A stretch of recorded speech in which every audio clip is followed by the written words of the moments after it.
Shalom, jumpa lagi bersama saya dalam renungan hari ini. Sebelum kita membaca dan merenungkan firman Tuhan, mari kita berdoa. Kami datang kepadamu ya Tuhan dengan segala kerendahan hati, memohon hikmat dan pengertian, supaya ketika kami membaca dan merenungkan firman, kami dapat mengerti dengan baik, dan firman-Mu dapat meneguhkan iman kami. Dalam nama Yesus kami berdoa. Amin. Pembacaan firman Tuhan dari 1 Raja-Raja pasal 19 ayat yang ke-8. Maka bangunlah ia, lalu makan dan minum, dan oleh kekuatan makanan itu ia berjalan 40 hari, 40 malam lamanya, sampai ke gunung Allah, yakni gunung Horeb. 1 Raja-Raja 19 ayat yang ke-8.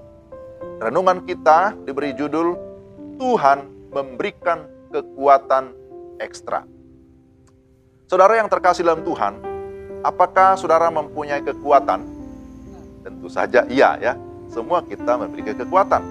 Tapi apakah kekuatan saudara cukup atau sanggup mengatasi berbagai ketakutan atau kekhawatiran saudara? Bagaimanapun, ada waktu-waktu tertentu dalam hidup kita di mana kita bisa merasa sangat tidak berdaya, bahkan merasa tidak berguna oleh karena ada tekanan atau tantangan yang besar. Di dalam bacaan kita, Elia, seorang nabi, nampak sangat lemah, tak berdaya. Bahkan dia mau menyerah dengan berkata, "Cukuplah itu. Sekarang ya Tuhan, ambillah nyawaku, sebab aku ini tidak lebih baik daripada nenek moyangku." Ayat yang keempat. Padahal saudara-saudara, baru saja dia mengalami kemenangan hebat, mengalahkan nabi-nabi Baal. Ini adalah sebuah ironi. Seorang nabi yang diberi kuasa dan sudah mengalami kemenangan, sekarang letih, lesu, lemah, dan merasa kalah. Mengapa? Karena ia mulai melangkah dengan berdasarkan apa yang dia lihat, bukan dengan iman. Bandingkan ayat yang ketiga. Ia berada dalam ketakutan karena perkataan Ratu Isabel. Dan sekarang dia mau melarikan diri. Namun di sisi lain, Elia juga merasa bahwa dia sudah bekerja keras dan sekarang dia tinggal sendirian. Dalam kesendiriannya yang tak berdaya, Tuhan hadir menyapa melalui malaikatnya. Ketika Elia berbaring dan tidur di bawah pohon arar, malaikat berkata, "Bangunlah, makanlah." 2 kali malaikat hadir menyapa dan memberi makan dan minum. Lalu dia memperoleh kekuatan ekstra untuk bisa berjalan selama 40 hari, 40 malam menuju gunung Horeb untuk berjumpa dengan Tuhan secara pribadi. Lalu di gunung Allah, di sanalah Elia mendapatkan konfirmasi dan penguatan bahwa ternyata saudara-saudara, Elia tidak sendiri. Masih ada 7.000 orang Israel yang taat akan Tuhan. Dan selain itu tentu masih ada Tuhan yang hidup dan berdaulat atas segala kehidupannya.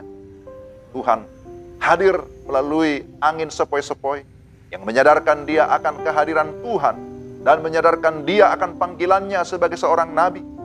Tuhan yang penuh kasih menyatakan kehadirannya, memelihara Elia baik secara jasmani maupun secara rohani.